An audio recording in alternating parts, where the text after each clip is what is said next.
Morning.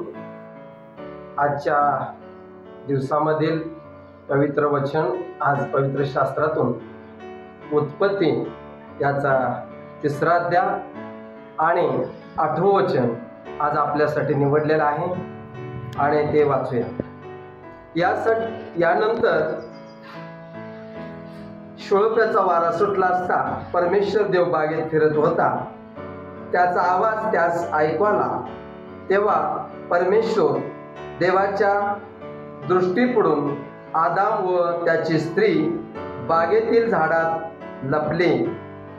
तेव्हा परमेश्वर देवाने आदामास हाक मारून म्हटले, तू कुठे आहेस? परमेश्वराची स्तुती असो.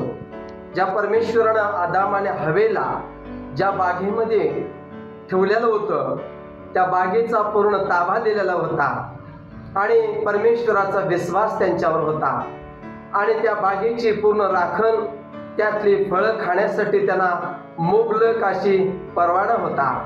आणि ते करत असताना त्यांना सैतानानं त्यांच्यामध्ये मोह आणला आणि ते पापात पडले.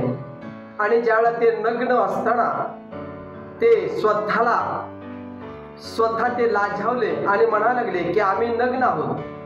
आणि त्यावेळेला त्यांनी स्वतःला पूर्ण पाल्यानं गुंडाळून घेतलं आणि परमेश्वर ज्यावेळेला आल्यानंतर ते लपले गेलेले आहे आणि परमेश्वर त्यांना शोधत आहे, आदामा तू कुठे आहेस?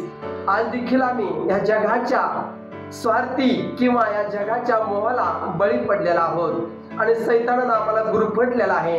आणि आज देखील परमेश्वर तुम्हाला आणि मला देखील म्हणत आहे की माझ्या मुला तू आज कुठे आहेस?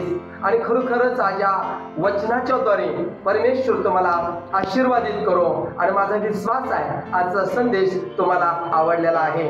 देव बाप करो तुम्हाला आशीर्वादित असं करो. आमेन.